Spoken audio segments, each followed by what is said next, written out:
Welcome to our Biology Foundation series. Today we're exploring two fundamental concepts in biology: the characteristics that define living organisms and the structure and function of each cell. Whether you're preparing for exams or just curious about biology, understanding these core concepts is essential. Have you ever wondered what makes something alive? What distinguishes a living organism from non-living matter? And how all living things is structured at their most basic level? By the end of this video, you will have a clear understanding of these questions and be well prepared for your exams. Part 1. Characteristics of living organisms. All living organisms have 7 key characteristics that define life. Let's explore each one. 1.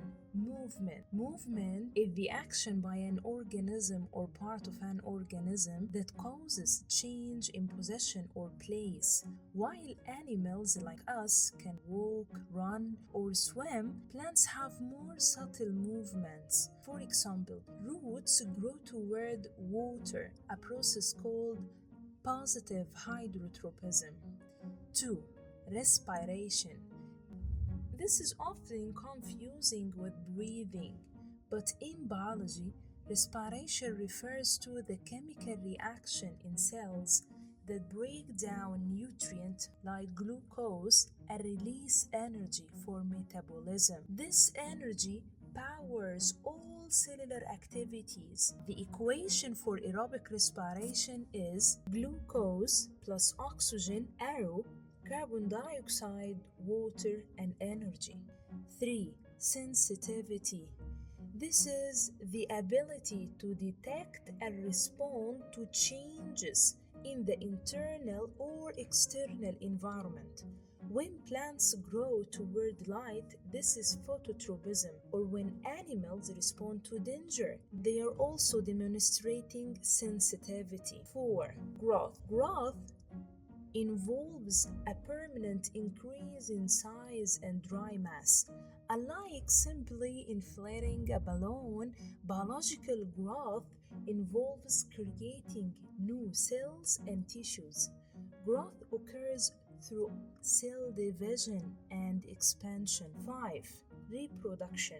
This is the process that makes more of the same kind of organism. Reproduction can be sexual, involving two parents like humans, or asexual, from a single parent like in bacteria and amoeba. This divide by binary vision. 6 is excretion. This is the removal of waste product of metabolism and substances in excess of requirement.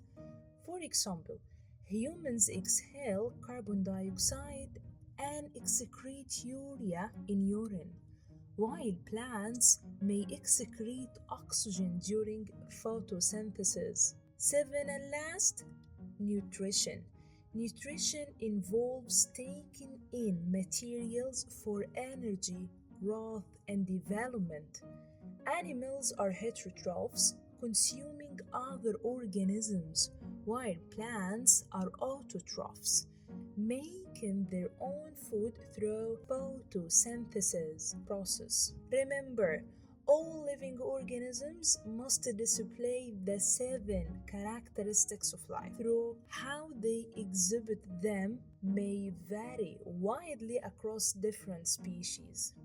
Part 2. Cells structure and functions. Now that we understand what makes something alive, let's explore the basic unit of life, the cell. All living organisms are made up of cells, but not all cells are the same.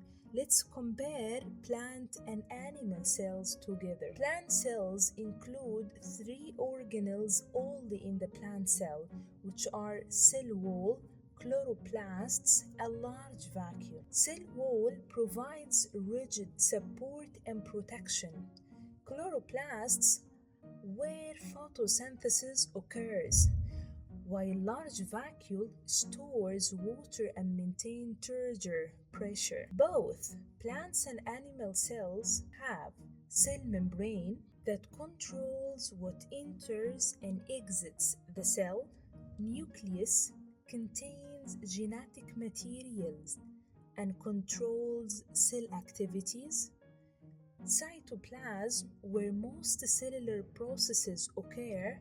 And finally, mitochondria, which is the powerhouse of the cell where respiration happens. Animal cell also has small vacuoles for temporary storage. Notice that plant cells have additional structure like cell walls and chloroplast that animal cells lack. These differences are related to the different lifestyles of plant and animals. Bacterial cells are different from both plant and animal cells. They are prokaryotic, means they don't have a true nucleus. Instead, they have circular DNA in the cytoplasm. They have cell wall, but pay attention, the composition of the cell wall of bacteria is different from that of plant cell. They have cell membrane, sometimes flagella for movement, plasmids, which is small circular DNA molecules separate from the main chromosomes. Cells don't work in isolation. They organize into tissues, which are groups of similar cells performing a similar function, which form organs.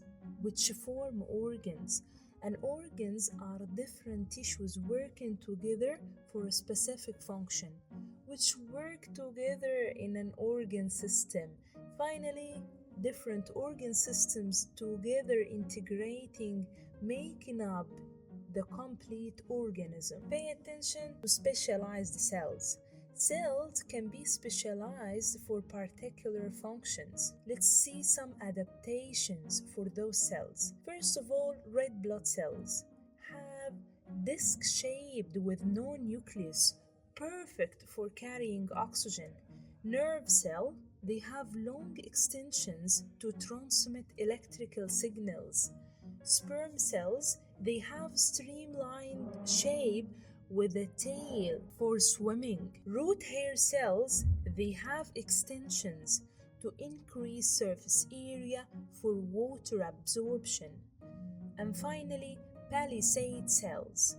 They contain many chloroplasts for photosynthesis. When studying cells, we need to understand magnification also. Magnifications tells us how many times bigger the image is compared to the actual specimen. Magnification equal image size divided by the actual size.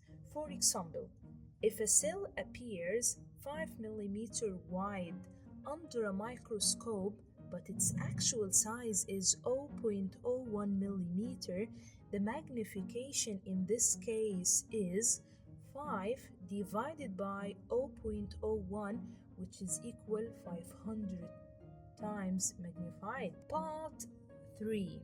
Movement in and out of cells. The cell membrane is crucial for controlling what enters and leaves the cell. It's made of phospholipid bilayer with protein embedded in it. This is called the fluid mosaic model. Substances move in and out of cells in several ways. First, diffusion. What do we mean by diffusion? Simply, it's the net movement of particles from an area of higher concentration to an area of lower concentration. Oxygen, carbon dioxide, and glucose can move in and out of cells by this way. There are some factors affecting the rate of diffusion. First of all, surface area. Larger surface area means faster diffusion. Concentration gradient, steeper means faster diffusion. Temperature, higher temperature means faster diffusion also. Finally, distance. Shorter distance means faster diffusion. Let's look to osmosis. Osmosis is a special type of diffusion, which is the net movement of water molecules from region of higher water potential to a region of lower water potential across a partially permeable membrane. This has important effect on cells. For example, animal cells in pure water may burst as it has no cell wall. Plant cells become turgid, rigid in pure water. Cells shrink in concentrated solution, which is called plasmolysis in plant cells. Pay attention. Some substances need to move against the concentration gradient. This requires active transport using energy from respiration, ATP, to move particles from an area of lower concentration to an area of higher concentration. For example, this happened when mineral ions uptake by root hair cells and also absorption of glucose in small intestine after digestion of carbohydrates. Let's talk about some exam practical question. Let's practice. Question 1. Which of these is not a characteristics of living organism? Think. The answer is crystallization. This is a physical process that occurs in non-living things, not a characteristics of life. Question 2. This organelle is important for photosynthesis and is found in plant cells but not animal cells. What is it called? Think. The answer is chloroplast. Question 3. A plant cell placed in a concentrated salt solution would? The answer is yes, become plasmolized, shrink. Today, we've explored the 7 characteristics that define all living organisms: movement, respiration, sensitivity, growth, reproduction, excretion, and nutrition. We've also examined the structure of plant, animal, and bacterial cells, understanding how specialized cells are adapted for their function. We've learned how substances move into and out of cells through diffusion, osmosis, and active transport, processes that are essential for cellular function. Remember for your exam, know all 7 characteristics of life and be able to give examples. Compare and contrast plant, animal, and bacterial cells. Understand specialized cells and their adaptations. Be able to define and explain diffusion, osmosis, and active transport. Thanks for watching. If you found this helpful, don't forget to like, subscribe, and check out our other videos in the Biology Foundation series. Next time, we'll be covering enzymes and biological molecules. See you there!